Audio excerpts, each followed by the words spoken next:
O motorista do carro desligou o motor, mas Helena não se moveu. Suas mãos, as mesmas que havia poucos dias seguravam um bisturi com a precisão de quem já salvou centenas de vidas, agora tremiam levemente sobre o colo. Não de medo, de saudade. Fazia 20 anos que ela não pisava naquela terra e voltava só para vendê-la e nunca mais olhar para trás. Ela respirou fundo, como fazia antes de entrar em uma cirurgia difícil, e abriu a porta.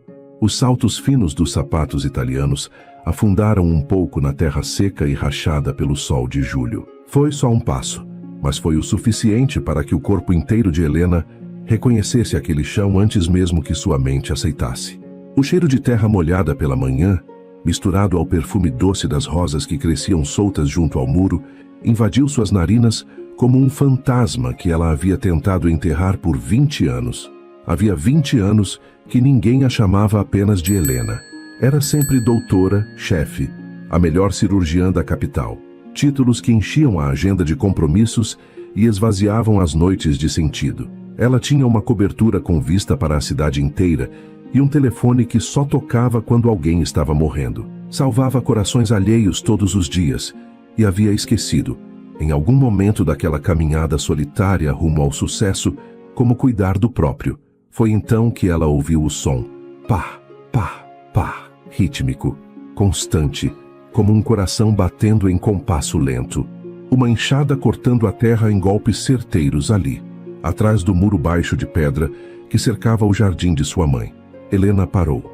A pasta de couro com os documentos do inventário escorregou um pouco em sua mão. Ela era a cirurgiã cardiovascular mais requisitada da capital, capaz de manter a calma diante de um coração parado na mesa de operação. Mas naquele instante, diante daquele som familiar, sentiu o próprio peito se apertar como há muito tempo não sentia. Ela tinha voltado apenas para assinar os papéis. A casa era dela agora, herdada do pai morto 3 semanas antes. A única coisa que o coronel Gustavo deixara além de dívidas e silêncios. O plano era simples: vender tudo, encerrar o inventário, resolver em 2 dias e voltar para o hospital, para as reuniões, para a vida que tinha construído tijolo por tijolo, longe dali. Mas o som daquela enxada não estava nos seus planos. Ela empurrou o portão de ferro, que rangeu exatamente como rangia 20 anos atrás. E o que viu do outro lado a fez esquecer por um segundo como respirar. Um homem de costas, camisa de algodão grudada nas costas pelo suor, mãos calejadas segurando o cabo de madeira da enxada, revirava a terra ao redor de uma roseira branca que Helena reconheceria em qualquer lugar do mundo. Era a mesma roseira, a mesma que ela tinha visto ser plantada, ainda muda, fina, há 20 anos, na despedida mais dolorosa da sua vida.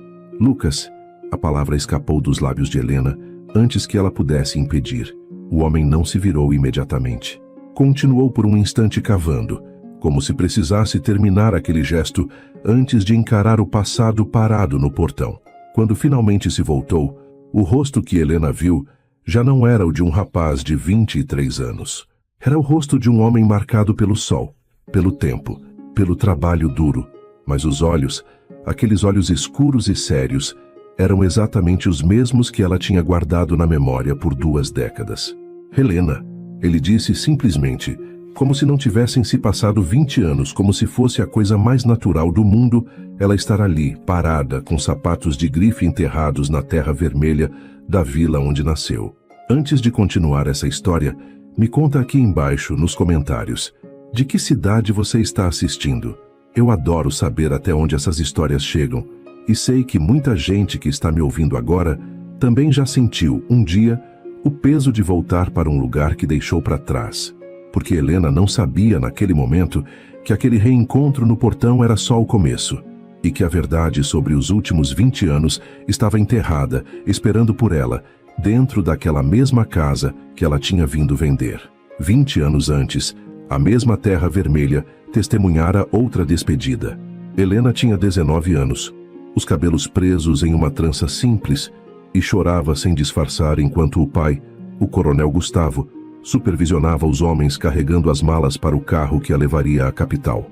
Uma ferreira não se casa com filho de meeiro, o coronel dissera, a voz cortante como o vento seco de agosto. Você vai estudar, vai ser doutora, vai ser alguém nessa vida. e vai esquecer esse rapaz. Lucas, então, com 23 anos, filho de José, o meeiro que cuidava das terras da família Ferreira havia gerações, esperava do lado de fora do portão, sem coragem de entrar na propriedade que nunca fora sua, mas onde havia crescido brincando escondido entre as roseiras que a mãe de Helena, Dona Amélia, cultivava com tanto carinho. Eles tinham crescido juntos, os dois, ainda que separados por uma cerca invisível que o mundo insistia em manter de pé. Enquanto o coronel estava na cidade tratando de negócios, Helena e Lucas passavam tardes inteiras no fundo do quintal, ele ensinando a ela os nomes dos pássaros pelo canto, ela ensinando a ele as letras e os números que aprendia na escola da vila.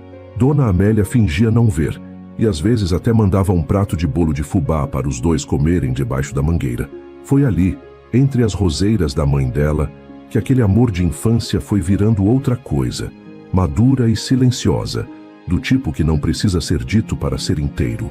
O coronel via, claro, via e desaprovava em silêncio, guardando a raiva para o dia certo. Esse dia chegou quando Helena passou no vestibular de medicina na capital, a desculpa perfeita para arrancar a filha daquela vila e do erro que ele achava que ela estava prestes a cometer.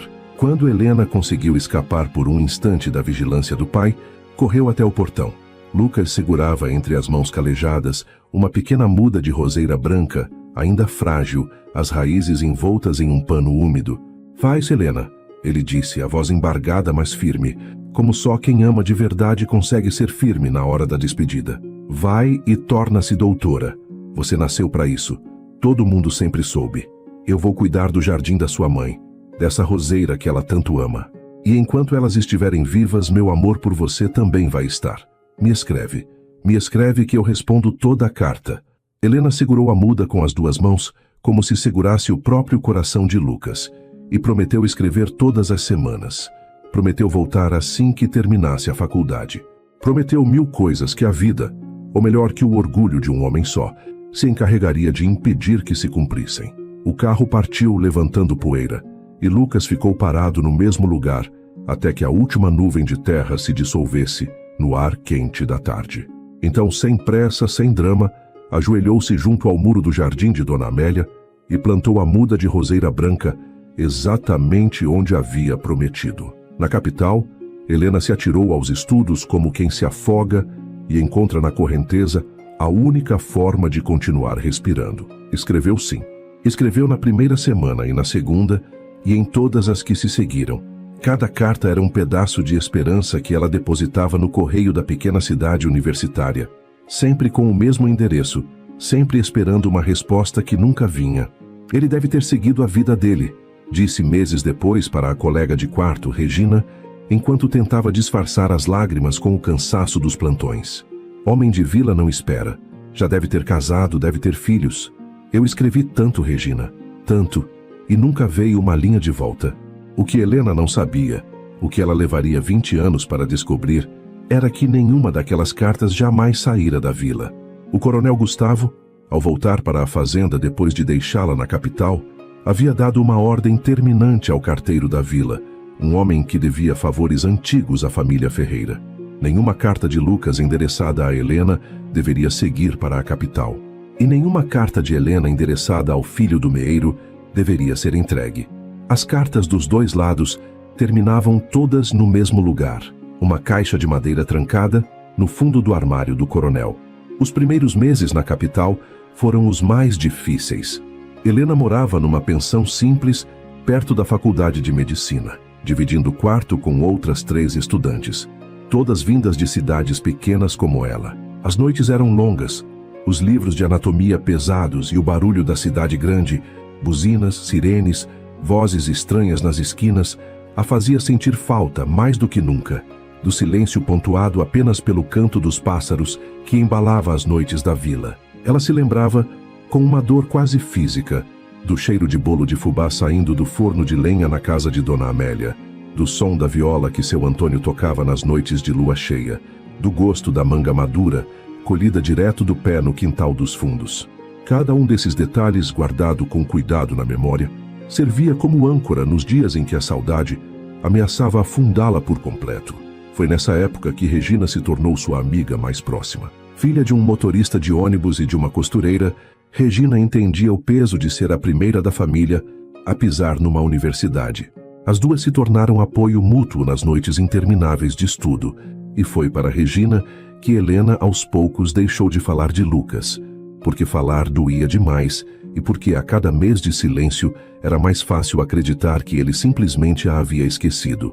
Lá na vila, Lucas fazia exatamente o mesmo cálculo pelo avesso. Escrevia toda semana e não recebia nada.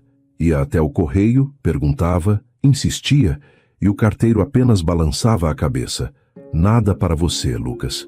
A cada mês, era mais fácil acreditar que a moça rica que fora para a capital tinha, enfim, entendido o conselho do pai e o apagado da vida. Mas Lucas, ao contrário de Helena, não deixou o amor esfriar. Continuou escrevendo mesmo sem resposta. Agora não mais esperando que as cartas chegassem, mas como quem escreve num diário para não enlouquecer de saudade. E continuou cuidando do jardim. Todo ano, no aniversário da partida dela, tirava uma fotografia do canteiro, a roseira crescendo. As outras flores que ele mesmo ia plantando ao redor, formando aos poucos um santuário à memória de Dona Amélia, que morreu de coração fraco apenas 2 anos depois de a filha partir, sem que Helena chegasse a tempo do enterro. Helena se formou com honras, especializou-se em cirurgia cardiovascular e construiu, tijolo por tijolo, uma carreira invejável. Os primeiros anos como residente foram brutais. Plantões de 36 horas, decisões de vida ou morte tomadas em segundos, o peso de cada paciente perdido carregado em silêncio para dentro de casa. Foi nesse período que ela aprendeu a construir uma armadura invisível, um jeito de manter o coração protegido enquanto as mãos faziam o trabalho de curar. Casou-se uma vez, um casamento breve e sem filhos, que terminou em divórcio silencioso 5 anos depois. O ex-marido, também médico, um homem gentil, comentou na última conversa que sentia como se estivesse sempre competindo com um fantasma sem rosto. Helena nunca disse a ninguém, nem a si mesma em voz alta, que aquele fantasma tinha nome, e esse nome era Lucas. O coronel Gustavo envelheceu sozinho na fazenda, cada vez mais amargo, cada vez mais distante da filha que o visitava, a cada 2 ou 3 anos, sempre por poucos dias, sempre com pressa. E foi assim, distante, que ela recebeu a notícia de que ele havia morrido, sozinho num quarto de hospital, deixando para trás uma casa cheia de goteiras e um inventário que agora obrigava Helena a voltar para resolver o que ela imaginava serem apenas papéis e poeira. Ela não fazia ideia do que aquela volta lhe reservava. De pé diante do portão, com Lucas parado à sua frente depois de 20 anos, Helena sentiu toda aquela mágoa antiga subir pela garganta antes que a razão pudesse contê-la. 20 anos, ela disse, a voz mais dura do que pretendia. 20 anos, Lucas, e você está aí cuidando das rosas como se nada tivesse acontecido. Ele apoiou a enxada no muro, sem entender de imediato o tom dela. Helena, eu escrevi para você. Ela cortou, e agora a voz tremia, embargada de uma dor que ela julgava enterrada. Eu escrevi toda semana no primeiro ano inteiro, cartas e cartas, e você nunca respondeu. Nunca. Nem uma linha. Eu esperei tanto que quando parei de esperar já não sobrava quase nada de mim. Como é que você pôde? Como é que você me deixou acreditar que tinha me esquecido? Lucas ficou branco. A enxada que ele ainda segurava por hábito escorregou-lhe da mão e caiu na terra com um baque surdo. Por um instante, ele não conseguiu dizer nada. Apenas olhou para ela como quem leva um golpe justamente do lado de onde jurava estar protegido. Você escreveu? Ele perguntou, a voz saindo rouca, quase inaudível. Helena, eu nunca recebi carta nenhuma. Nenhuma. Você acha que se tivesse chegado uma linha sua, uma única linha, eu não teria largado tudo para ir atrás de você? Eu é que escrevi para você. Toda semana, durante anos. Ia no correio da vila. Entregava na mão do carteiro. E nunca veio resposta. Nunca. Eu achei que você tinha me apagado da vida, que tinha crescido, virado doutora, e entendido que um filho de meeiro não cabia mais no seu mundo. Helena sentiu as pernas fraquejarem.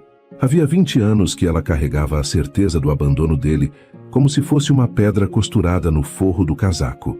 Pesada, invisível, presente em cada decisão que tomou, em cada muralha que ergueu ao redor do coração. E agora, num único instante, Aquela certeza rachava no meio. Eu esperei você responder por 1 ano inteiro, Lucas. Ela disse, a voz falhando. 1 ano. Depois eu me obriguei a parar porque doía demais checar a caixa de correio toda a tarde e voltar de mãos vazias. Eu construí a minha vida inteira em cima da ideia de que você tinha desistido de mim.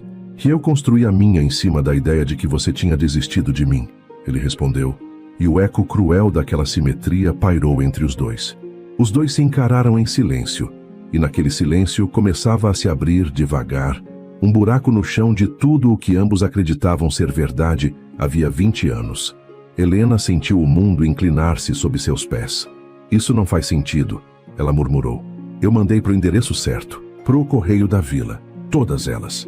E eu mandei para o seu endereço da pensão que a dona Amélia me deu antes de morrer. Lucas passou a mão pelo rosto, tentando processar. Helena, se você escreveu e eu escrevi, e nenhum dos dois recebeu nada, então alguém ficou no meio. O nome não precisou ser dito.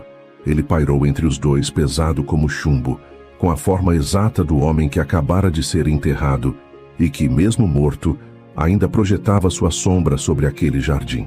Helena não voltou para o hotel da cidade vizinha naquela noite. Ficou porque não conseguiria dirigir de volta com aquela suspeita entalada no peito. Lucas preparou o antigo quarto de hóspedes com lençóis limpos e uma toalha dobrada sobre a cama. O mesmo quarto onde, décadas atrás, ela brincava de esconde-esconde com as primas. Mas Helena não dormiu. Ficou olhando o teto de madeira, ouvindo os sons da vila que havia esquecido. O latido distante de um cachorro, o canto de um galo confuso com a hora, o vento nas folhas da mangueira. Pela manhã, tomada por uma certeza que crescera durante a noite insone, ela pediu a chave do antigo quarto do pai. A casa era dela agora. Podia abrir o que quisesse. Vasculhou o armário pesado de jacarandá, empurrou caixas de documentos velhos, contas amareladas, o cap militar do coronel, até que sua mão tocou numa caixa de madeira trancada, com um pequeno cadeado enferrujado, escondida atrás de uma tábua solta no fundo do móvel. O coração dela disparou sem que ela entendesse por quê. Chamou Lucas. Os dois se sentaram no chão do quarto, e com um alicate encontrado na despensa, ela arrombou o cadeado. O que havia lá dentro fez o mundo por um instante parar de girar. Cartas, centenas delas. 2 letras diferentes, separadas em 2 maços amarrados com barbante. Um maço com a letra inclinada e firme de Lucas, todas endereçadas a Helena. O outro maço com a letra redonda e apressada de Helena aos 19 anos, todas endereçadas a Lucas. Nenhuma delas jamais entregue. Todas interceptadas, guardadas, trancadas. 20 anos de amor sequestrado dentro de uma caixa de madeira.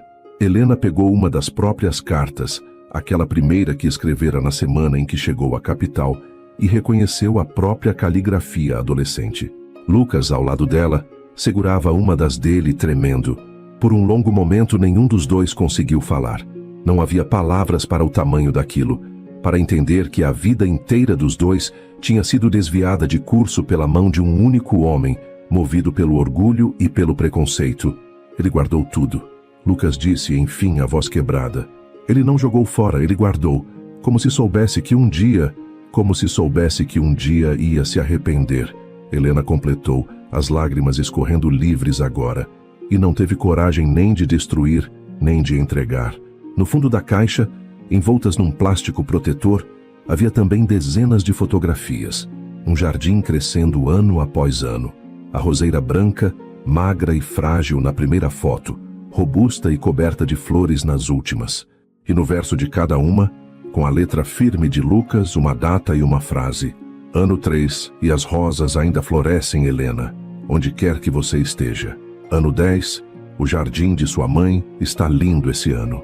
Ano 18, ainda esperando o dia de te mostrar isso pessoalmente. Helena chorou como não chorava desde a infância.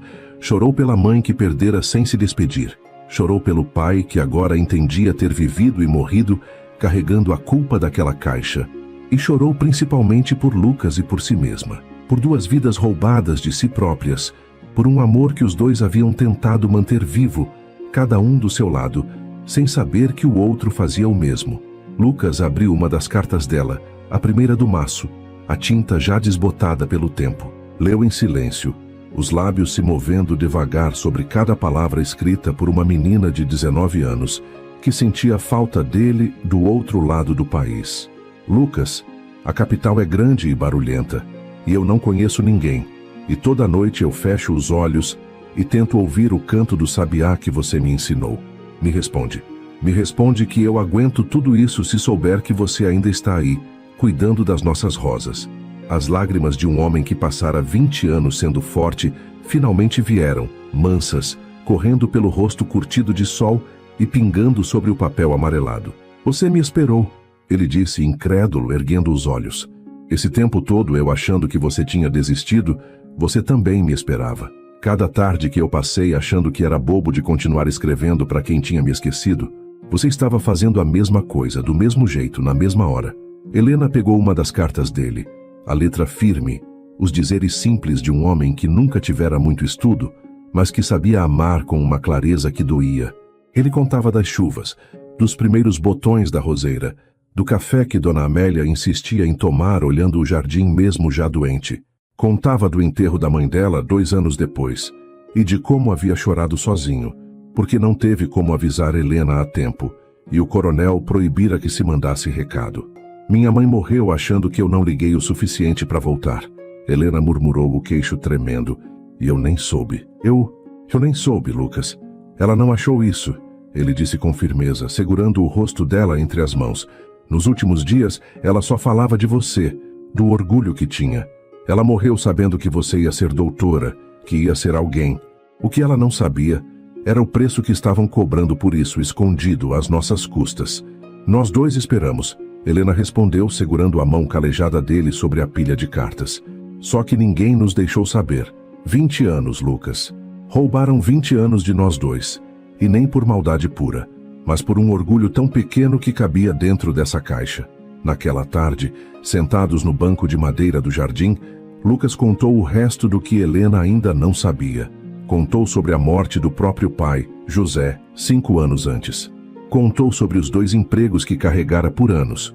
Motorista de caminhão durante a semana, cuidador de terras nos fins de semana. Não porque precisasse de 2 salários para viver, mas porque tinha um objetivo guardado no peito. 3 anos atrás, seu pai estava afundado em dívidas. Lucas disse, olhando para as mãos. Os últimos tratamentos dele foram caros, e o coronel fazia questão dos melhores. Sempre. Foi hipotecando tudo. Quando eu percebi, o banco já tinha marcado o leilão. A casa e o jardim iam virar lote, Helena. Ia ser tudo derrubado. O jardim da sua mãe, essas roseiras, a mangueira onde a gente comia bolo de fubá escondido, tudo raspado por um trator para virar chácara de veraneio. Helena sentiu o estômago revirar. E o que você fez? Eu procurei o gerente do banco na cidade. Levei tudo que tinha juntado a vida inteira dentro de um envelope pardo. A voz dele ficou mais baixa. Eram 20 anos de economia, Helena. 20 anos dirigindo caminhão de segunda a sexta e cuidando de terra dos outros no fim de semana. Nunca comprei um carro decente, nunca troquei de casa, usei a mesma roupa até pro ir. As pessoas na vila achavam que eu era sovina ou que bebia escondido o que ganhava. Deixei acharem. Ninguém precisava saber que cada centavo tinha um destino. Ele parou, respirou fundo e continuou. Quitei a dívida inteira antes do leilão. E fiz questão de uma coisa só com o gerente, que ficasse tudo no nome do seu pai, limpo, sem hipoteca, para você herdar sem dever nada a ninguém quando chegasse a sua hora. Seu pai no começo não quis aceitar. Ficou vermelho de raiva, disse que era humilhação demais dever a casa ao filho do mieiro. Lucas soltou um riso triste. Eu disse para ele, seu coronel, o senhor pode me odiar à vontade, mas o senhor vai deixar essa casa para sua filha inteira, e não em pedaços num martelo de leilão. Era isso ou perder tudo. No fim ele engoliu o orgulho, e me fez jurar de dedo em riste que eu nunca jamais contaria isso para você. Por que ele te faria jurar isso? Helena perguntou, mesmo já sabendo a resposta. Porque se você soubesse, você ia entender que eu nunca tinha ido embora do seu lado. Lucas encolheu os ombros. E ele passou a vida inteira tentando te convencer do contrário. Até morto, ele não queria perder essa briga. As palavras caíram sobre Helena como um peso e uma libertação ao mesmo tempo. Ela olhou ao redor. A casa simples, mas bem cuidada. A pintura recente nas paredes. O telhado sem uma goteira sequer. O jardim que parecia mais um santuário que um quintal. E entendeu que cada detalhe ali era prova de um amor que o tempo e o silêncio não haviam conseguido apagar. A casa que ela viera vender só existia, ainda de pé, por causa do homem que ela julgara tê-la abandonado. Você salvou a casa e nunca ia me dizer, ela murmurou. Eu não fiz por reconhecimento, Lucas respondeu. Fiz porque prometi cuidar do que sua mãe amava. E porque cuidar desse jardim era a única forma que me restava de continuar perto de você, mesmo com você tão longe. Naquela mesma noite, Helena não conseguiu dormir. Ficou horas relendo as cartas, as dele e as dela, reconstruindo, linha por linha, a história que lhe haviam roubado. E foi olhando pela janela na madrugada que ela viu Lucas no quintal, regando as roseiras à luz de uma lanterna de mão, como se aquele cuidado não pudesse esperar nem mais uma hora. Um homem de meia-idade cansado, ajoelhado na terra fria antes do amanhecer, cumprindo um ritual que já não era obrigação, mas parte de quem ele se tornara. Pela manhã, ela o encontrou na varanda, uma caneca de café fumegando ao lado de um caderno surrado, onde ele anotava, com letra cuidadosa, os gastos da manutenção da propriedade. Bom dia, ele disse, levantando-se meio sem jeito. Lucas, Helena começou sentando-se ao lado dele. Eu passei a noite pensando. Eu não vim aqui só para vender essa casa. Eu vim sem saber buscar tudo o que me tiraram. E agora que eu sei, eu não consigo simplesmente assinar um papel e ir embora. Os olhos dele brilharam, mas ele conteve a reação como quem aprendeu ao longo de 20 anos a não se permitir esperança fácil. O problema é que o mundo lá fora não sabia disso e não estava disposto a esperar. Naquela mesma manhã, o celular de Helena começou a vibrar sem parar sobre a mesa da varanda. 2 ligações que mudariam tudo, uma atrás da outra. A primeira era do corretor de imóveis da cidade vizinha, aquele que ela mesma havia contratado antes de viajar, quando o plano ainda era vender e sumir. Doutora Helena, ótimas notícias. A voz do corretor jorrava entusiasmo do outro lado. Consegui um comprador à vista pela casa e pelo terreno. Paga bem, muito bem, e quer fechar essa semana. Já está com o pessoal dele pronto para avaliar a demolição e levantar um condomínio de chácaras no lugar. É só a senhora assinar. Marco para amanhã?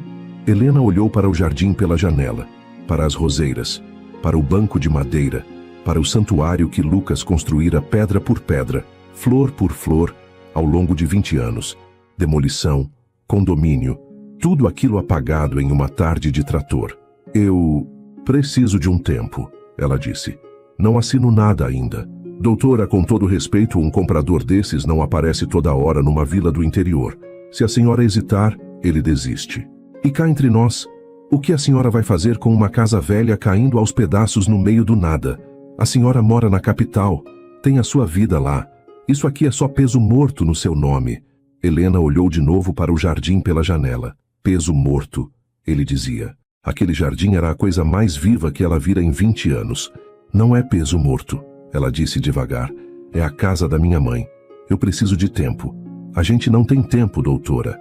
O comprador quer resposta até amanhã. Não que ele espere ou que desista. Ela respondeu e desligou surpresa com a firmeza da própria voz, firme como quando dava ordens no centro cirúrgico.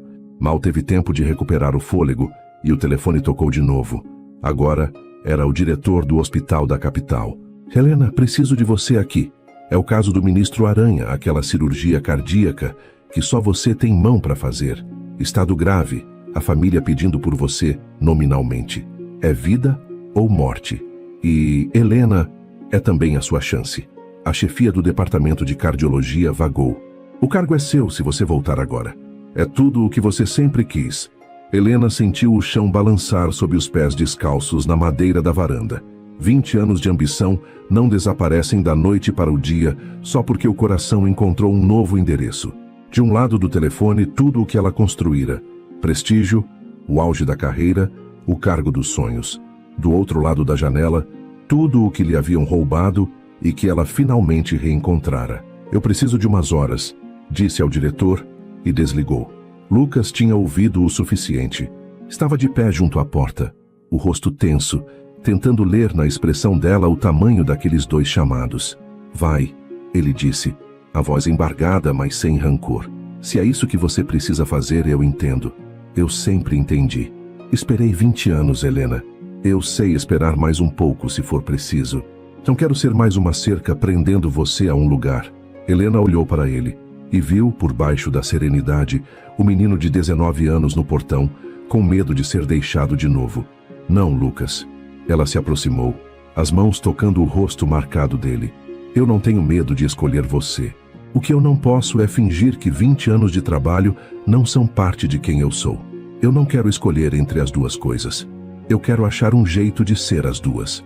Foi Regina, consultada por telefone naquela mesma tarde, quem ofereceu a saída que nenhum dos dois tinha enxergado. Helena, quem disse que é ou a vila ou o hospital? A voz firme da amiga soou do outro lado da linha. Faz a cirurgia do ministro como convidada, viaja só quando for caso grande de verdade. E recusa a chefia. Você já não precisa provar para ninguém que é a melhor. Agora a pergunta não é onde você quer trabalhar, é onde você quer viver. Helena viajou para a capital naquela noite e no caminho, na estrada escura, brigou consigo mesma como não fazia havia anos. Uma parte dela, a parte que passara 20 anos provando o próprio valor a um pai que nunca dizia "estou orgulhoso", a colegas que a subestimavam, ao mundo inteiro, gritava que ela estava jogando fora tudo pelo que lutara. A chefia do departamento não era só um cargo, era o reconhecimento final, o topo da montanha que ela escalara sozinha, com as próprias unhas, desde a menina de trança que descera daquele mesmo caminho de terra 20 anos antes. Mas outra parte, mais funda e mais antiga, fazia uma pergunta simples. No topo dessa montanha, quem vai estar te esperando? Ela pensou na cobertura vazia da capital, no telefone que só tocava para lhe entregar mais um coração à beira da morte. E pensou no cheiro de café na varanda, na lanterna acesa no jardim de madrugada, nas mãos calejadas que tinham guardado por 20 anos aquilo que o dinheiro nunca comprou. Operou o ministro numa cirurgia de 7 horas. Salvou sua vida com a mesma precisão de sempre. E na manhã seguinte, sentada na sala do diretor, o mesmo homem que a recrutara jovem e que agora lhe oferecia o auge, Helena recusou formalmente o cargo de chefia que perseguira a vida inteira. Você está cometendo o maior erro da sua carreira, disse o diretor, sem entender. Talvez. Ela respondeu e sorriu, serena. Mas pela primeira vez em 20 anos não estou cometendo um erro com a minha vida. Não foi sem um aperto no peito. Largar um sonho, mesmo por outro maior, sempre custa. Mas foi um aperto que, pela primeira vez, veio acompanhado de paz. A paz de quem finalmente para de correr e percebe que o lugar onde queria chegar ficou para trás, esperando o tempo todo. 2 dias depois, quando desceu do ônibus na pequena rodoviária da cidade vizinha, encontrou Lucas encostado na caminhonete velha, o rosto marcado por uma mistura de alívio e esperança contida. A expressão de quem tinha passado 2 dias temendo que ela não voltasse. Você voltou, ele disse quase sem acreditar. Eu sempre vou voltar, Lucas, ela respondeu, atravessando a distância entre os dois num abraço apertado. Só precisava provar para mim mesma que eu estava escolhendo ficar e não desistindo de outra coisa. Na manhã seguinte, ela ligou para o corretor e desfez a venda em definitivo. A casa não seria demolida. O jardim não viraria condomínio. Aquele chão continuaria sendo o que sempre fora. O lugar onde a mãe dela cultivara rosas e onde um homem passara 20 anos guardando um amor. A notícia de que a doutora Helena tinha voltado para ficar correu pela vila como fogo em palha seca. E com ela vieram histórias que Helena não conhecia. Dona Zuleide, a vizinha que ajudava Lucas com os afazeres da casa, contou que ele havia consertado o telhado da capela, depois de uma tempestade, sem cobrar nada. Seu Antônio, dono do mercadinho, revelou algo que deixou Helena sem palavras. A senhora nem sabe, doutora, disse o velho comerciante, os olhos marejados, recusando o dinheiro que ela estendia no balcão. 4 anos atrás, meu neto quase morreu de uma pneumonia feia.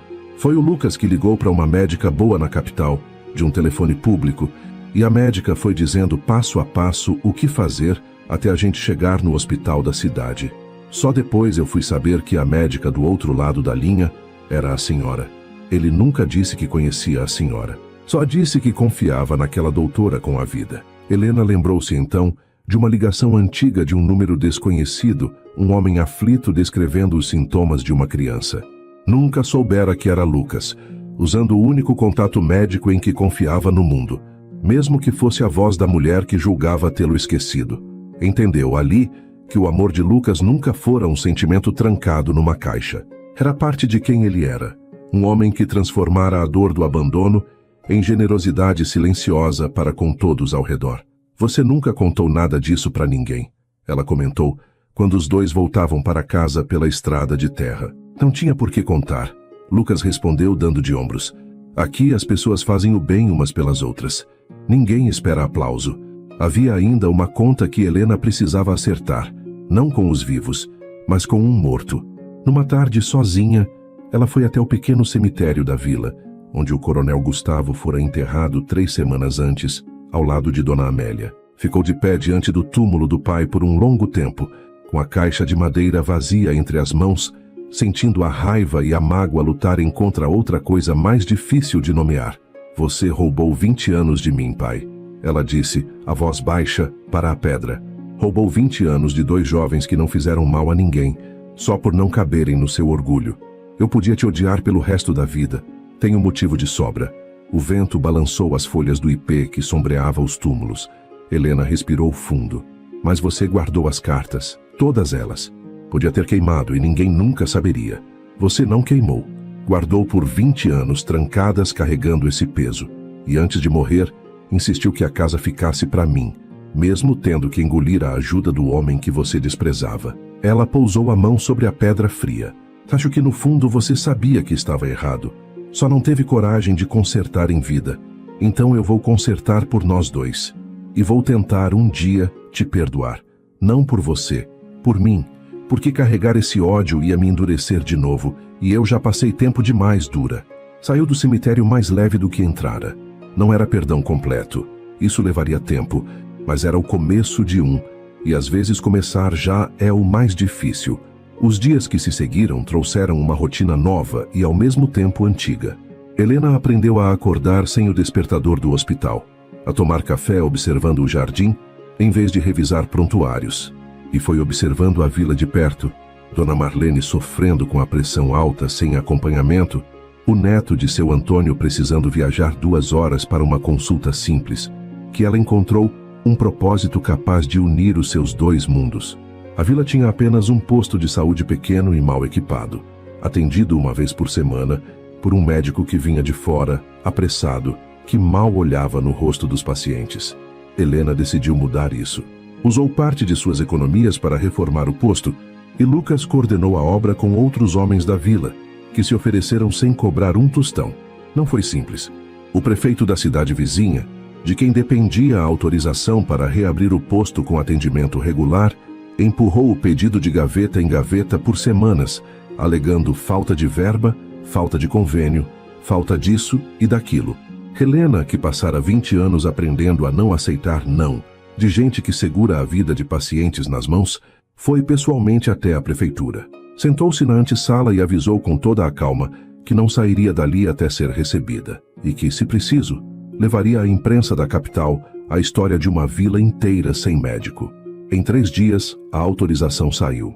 Em poucos meses, o posto reabriu com equipamentos modernos e Helena passou a atender ali 2 vezes por semana, coordenando à distância os casos mais graves com colegas da capital que ainda lhe deviam favores de 2 décadas de trabalho. A inauguração reuniu a vila inteira. Houve bandeirinhas coloridas entre os postes, mesas com broa de fubá, doce de leite e canjica, e um discurso curto de Helena, a voz embargada, agradecendo por terem-na recebido de volta não como a doutora da capital, mas como filha que enfim voltava para casa. Dona Marlene, segurando a mão dela, resumiu o sentimento de todos. A gente sempre soube que você ia voltar, minha filha. Só não sabia que ia demorar tanto. Não que tudo tenha virado perfeito de um dia para o outro. Havia noites em que Lucas ainda ficava calado demais e Helena sabia o que era aquele silêncio. O medo antigo, o menino do portão, o pavor de acordar e descobrir que ela tinha ido embora de novo. Numa dessas noites, jantando na varanda, ele finalmente pôs o medo para fora. No dia daquele telefonema do hospital, meu primeiro pensamento não foi generoso, não, confessou, os olhos no copo à frente. Foi puro medo. Medo de perder você de novo. Fiquei calado a noite toda, fingindo força, porque amar para mim sempre significou deixar ir, se fosse preciso. Passei 20 anos aprendendo isso. Não é fácil desaprender. Helena segurou a mão dele, não com a mão macia da estudante de 19 anos, mas com a mão firme de uma mulher que aprendera, em 20 anos de cirurgias, o valor de um coração que continua batendo depois de tanto sofrimento. Você não precisa mais deixar ir, Lucas. Eu já escolhi. Escolhi no dia em que ouvi o som da sua enxada do outro lado daquele muro. O hospital continua existindo sem mim na chefia, mas eu não consigo mais imaginar minha vida sem você e sem esse jardim. Foi numa tarde de fim de primavera, com o céu se tingindo de laranja sobre as montanhas, que Lucas fez a pergunta que guardava havia semanas. Levantou-se, foi até a roseira branca, agora robusta, coberta de flores, testemunha silenciosa de 2 décadas de espera, e cortou um único botão que ainda não desabrochara. Voltou até Helena e se ajoelhou, oferecendo a flor com as mesmas mãos que tinham cavado aquela terra por 20 anos. Eu não tenho anel de ouro para te dar, Helena. Nunca tive esse tipo de riqueza, mas eu tenho 20 anos de promessa cumprida e um jardim inteiro que cresceu esperando por você. Você ficaria comigo de verdade pro resto da vida, não como a doutora que veio salvar a vila, mas como a Helena que eu amei desde sempre. As lágrimas que desceram pelo rosto dela não eram de tristeza. Ela segurou o botão de rosa branca com as 2 mãos, exatamente como segurara a muda 20 anos antes, e sentiu o círculo finalmente se fechar. Eu fico, Lucas. Fico porque, pela primeira vez na vida, eu sei exatamente onde eu pertenço. O casamento aconteceu meses depois, num domingo de sol brando, na pequena igreja da vila, decorada inteiramente com as rosas brancas daquele jardim. Não houve luxo, nem convidados ilustres da capital além de Regina, que chorou do início ao fim. Houve a vila inteira reunida, cada pessoa que Lucas ajudara em silêncio ao longo dos anos, cada paciente que Helena já atendera no posto. Seu Antônio tocou modas antigas na sanfona e os mais velhos dançaram devagar, de mãos dadas com quem amavam. Antes de cortarem o bolo, Regina pediu a palavra. Ergueu uma taça de suco de caju, porque ninguém ali fazia questão de champanhe importado, e olhou para Helena com os olhos já marejados. Eu conheci a Helena mais forte e mais triste que já existiu, lá na pensão da faculdade. Ela começou, a voz embargada. Uma menina que estudava até de madrugada para não pensar, que escondia a dor tão bem que às vezes nem eu, que dividia o quarto com ela, percebia. Por 20 anos eu vi essa mulher salvar a vida de estranhos e não deixar ninguém salvar a dela. Regina fez uma pausa, olhando para Lucas. Hoje eu finalmente entendo o que faltava. Não era sucesso, não era prêmio, não era cargo nenhum. Era isso aqui. Era casa. Que vocês dois sejam tão felizes quanto foi longa a espera. E que ninguém, nunca mais, roube um único dia de vocês. Todos ergueram os copos. Helena fechou os olhos por um instante, sentindo o calor do sol da tarde no rosto, o som das risadas ao redor, o perfume das rosas brancas misturado ao cheiro de terra molhada, os mesmos elementos que a haviam recebido, 20 anos depois, naquele mesmo portão, agora transformados em pura celebração. No fim da tarde, quando os convidados começaram a se despedir, Helena e Lucas sentaram-se mais uma vez no banco de madeira do jardim, o mesmo lugar onde tudo recomeçara. Sobre a mesa rústica ao lado, o estetoscópio dela repousava junto a um vaso de rosas brancas recém-colhidas, e ao lado do vaso aberta estava a caixa de madeira, agora vazia, porque as cartas dos dois haviam finalmente sido lidas, cada uma em voz alta, nas noites daquele último mês.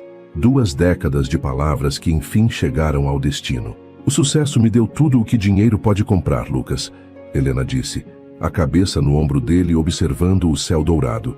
Mas foram as suas mãos calejadas que guardaram o que realmente importava, esse tempo todo. Até quando eu achei que tinha sido esquecida, você estava aqui cuidando das rosas da minha mãe e cuidando, sem eu saber, do lugar para onde eu um dia ia voltar. Eu passei 20 anos construindo uma vida do zero na capital, achando que estava indo para frente. E o tempo todo, o que eu mais precisava estava aqui esperando do jeitinho que eu deixei. Lucas entrelaçou os dedos nos dela, com um carinho que só 20 anos de espera paciente conseguiam explicar. E agora nós temos os dois, Helena. O jardim da sua mãe, cuidado com amor. E a vida inteira pela frente para cuidar um do outro. O vento da noite trouxe o perfume das rosas brancas, o mesmo perfume que acompanhara Helena na memória por 20 anos de ausência e que agora, enfim, ela podia sentir de verdade. Sentada ao lado do homem que nunca deixara de esperá-la, no jardim que se tornara símbolo de que o amor verdadeiro, quando cultivado com paciência e sacrifício, sempre encontra um caminho para florescer de volta, mesmo depois do inverno mais longo. Se essa história tocou seu coração de alguma forma, escreve uma única palavra aqui nos comentários: Raízes. Quero saber quantas pessoas essa história alcançou hoje. Agora me conta, qual foi o momento que mais te emocionou? Quando Helena confrontou Lucas no portão, achando que tinha sido abandonada? Quando os dois abriram a caixa e descobriram que as cartas dos dois lados tinham sido escondidas pelo pai dela? Ou quando Helena descobriu que foi Lucas quem salvou a casa da mãe em segredo, para que ela sempre tivesse para onde voltar? E não esquece de me dizer de qual cidade você está assistindo. Cada comentário me lembra por que eu continuo contando essas histórias. Se você acredita que o amor verdadeiro sabe esperar, dá um like nesse vídeo. Se conhece alguém que precisa ouvir que nunca é tarde demais para voltar para casa, compartilha essa história com essa pessoa. E se você quer mais histórias que restauram a fé na humanidade, se inscreve no canal e ativa o sininho. A gente se vê na próxima história. Até lá, cuida do teu coração.